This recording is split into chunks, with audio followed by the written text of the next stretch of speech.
In the 1970s and 80s, Foreigner had a string of hits and 6 platinum-selling albums. The Rock and Roll Hall of Fame members returned to Calgary on Thursday at the Winsport Event Centre with a very special Canadian connection. Joining me is Geordie Brown, who is a guest vocalist with Foreigner on their Canadian tour. Thank you for speaking with us today. Thanks so much for having me. Now, you became part of the Foreigner family, so to speak, when you got the lead role in Jukebox Hero, the play. How did that advance your career? It's certainly still, the largest scale credit I would have on my resume as a performer.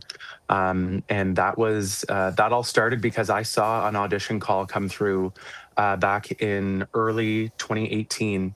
Foreigner and their creative team, specifically Mick Jones, were looking for the cast of this new musical, and they were looking for people who were based in Toronto because that's kind of the hub of the Canadian theater scene. But I'm based in Halifax, and so I borrowed my mom's air miles and flew myself to Toronto for those auditions, and kind of the rest is history. I got cast in the lead role. Okay, well, we have to listen to you playing some Foreigner or singing some Foreigner. Let's have a quick clip here.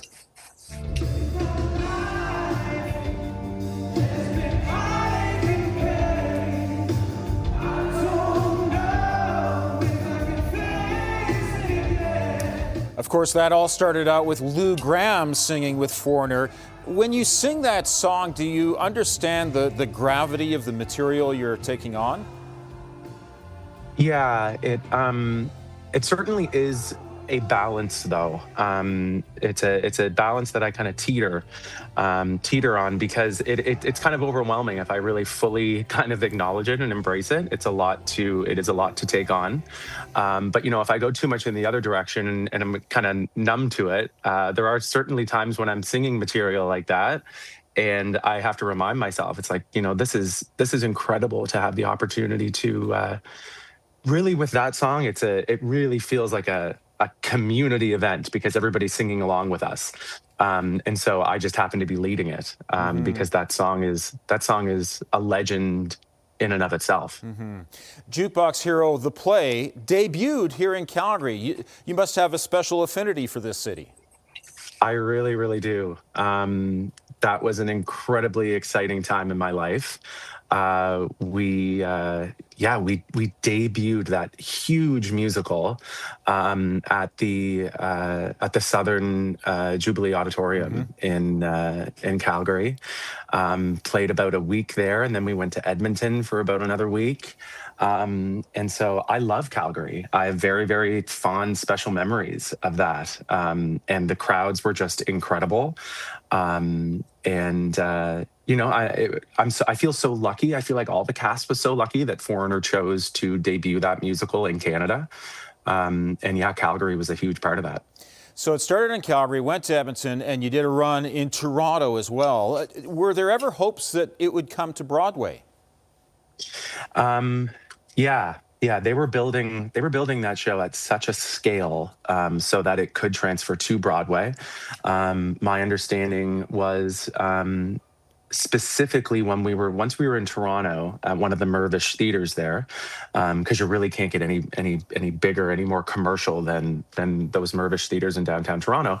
My understanding is that they did invite some kind of key stakeholders from New York, investors, producers, to see the show.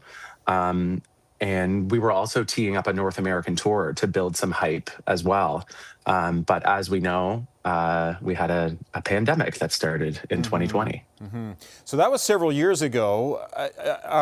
Do you feel, are you rusty with the material now that you've come back to it in 2025?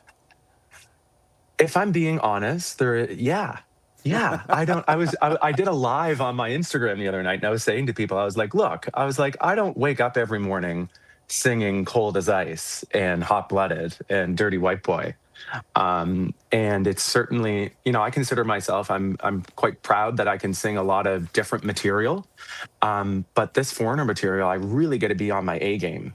It really taps into the most extreme parts of my range. It has taken a little bit of time since I knew that this tour was coming.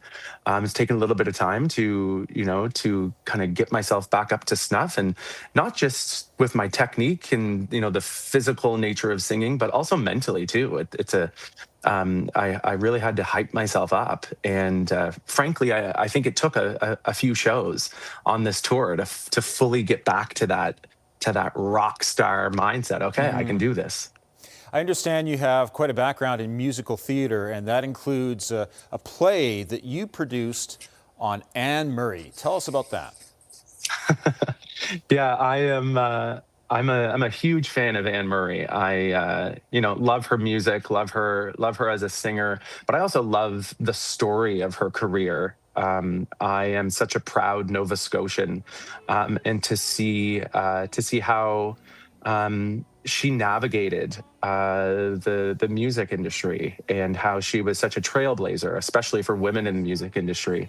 But that she always stayed true to her roots, to herself. She is still a down to earth East Coaster. There's no question, and so her career really inspires me, and I really admire her. And so, yeah, back in 2019, shortly after we did our Toronto run of Jukebox Hero, I think I really kind of had I had the new musical bug, I guess. I was developing with a co-writer. It was a musical called Could I Have This Dance? And we debuted it in Halifax in line with her center that she has in Nova Scotia. It's like a museum and a center tribute to her career, the Anne Murray Center. They were having their 30th anniversary. And so we partnered with them and launched this musical. And again, a few months later, about 6 months later, we had a pandemic. So Yeah. I do hope that show will still go somewhere.